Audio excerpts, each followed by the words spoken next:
E a PUC São Paulo promoveu um julgamento simulado com o nome Tribunal do Genocídio.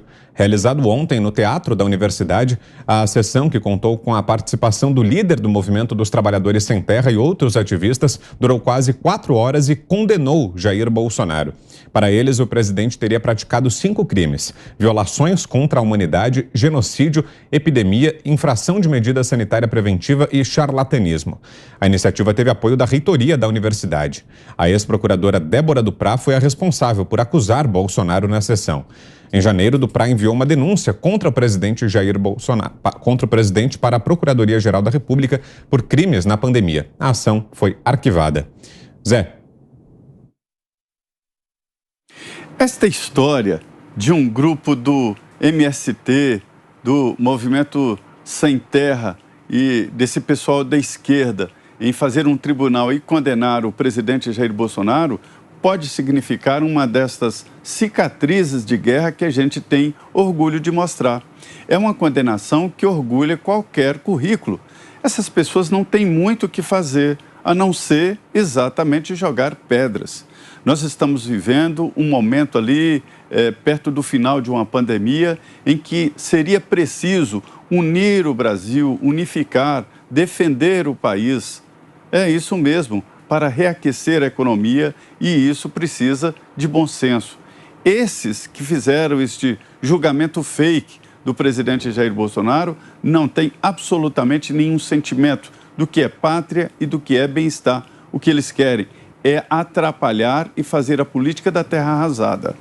É exatamente por isso que eu sempre digo aqui de que existem 2 mundos.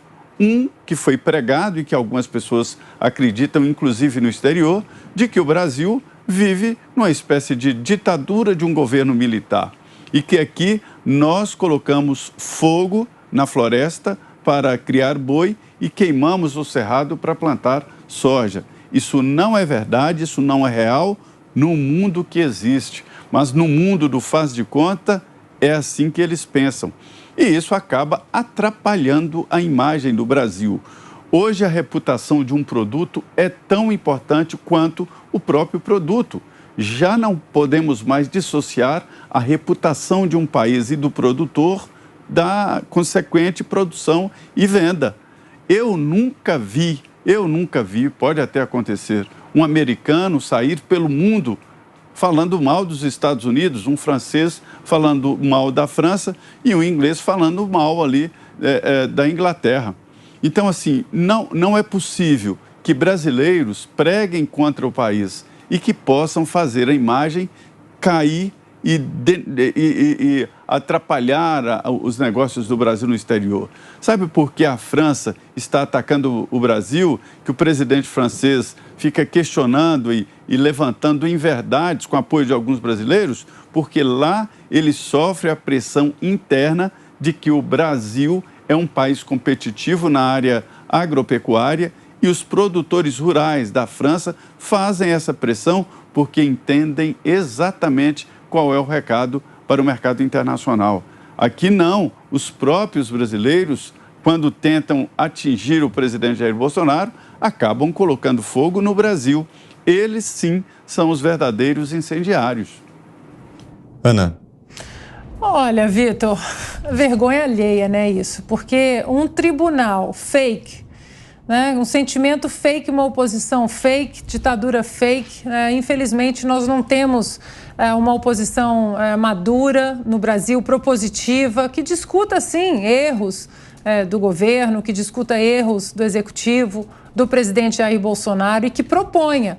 O problema é que desde 2018 nós temos uma histeria, né, como se fossem Partido dos Trabalhadores e seus satélites aí, né, seus mini partidos satélites, inclusive o MST, PSOL e agora também, né, ali a isentolândia, digamos assim, né, o DEM e outros partidos que ficam ali vendo se dá mais capital político atacar ou defender.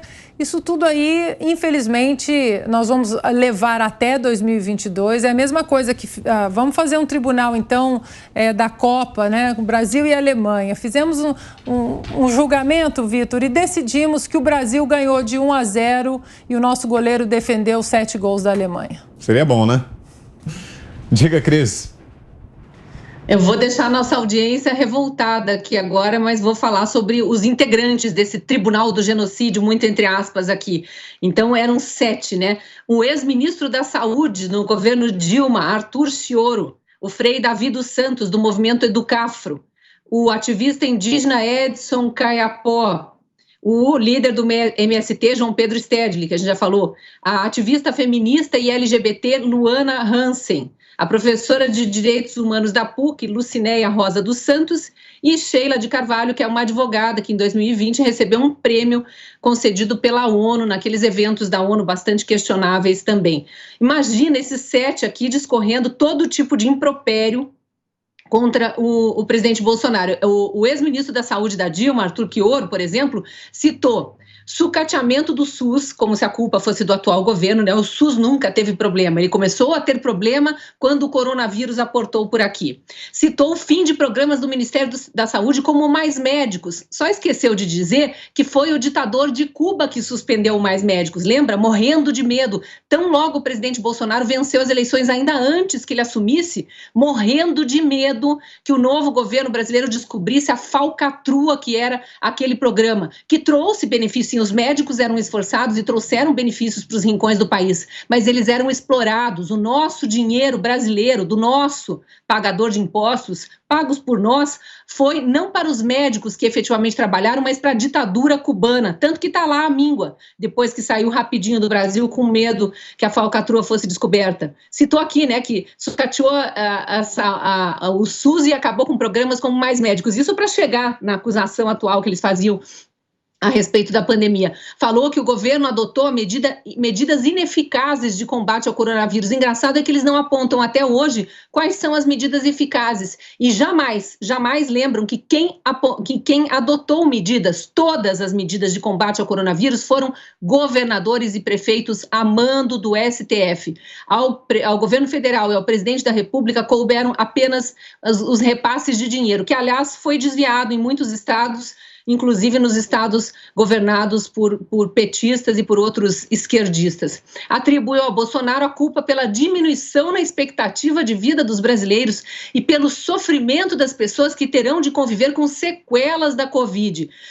Chegou a citar transtornos mentais em quem está vivenciando o luto, condenou Bolsonaro por mais do que omitir, por ter atrapalhado com o seu negacionismo e suas fake news, motociatas, chiqueirinhos, aglomerações, se transformando no pandemônio da pandemia. Imagina que eles ficaram 4 horas com esse discurso. Teve gente aqui que falou de queimada na Amazônia, mas citaram de tudo aqui, os coitados os órfãos da Covid aqui, esse já foi o Frei Davi do Ecoafro lá, já disse que os órfãos da Covid deveriam ser indenizados com o salário do presidente Bolsonaro.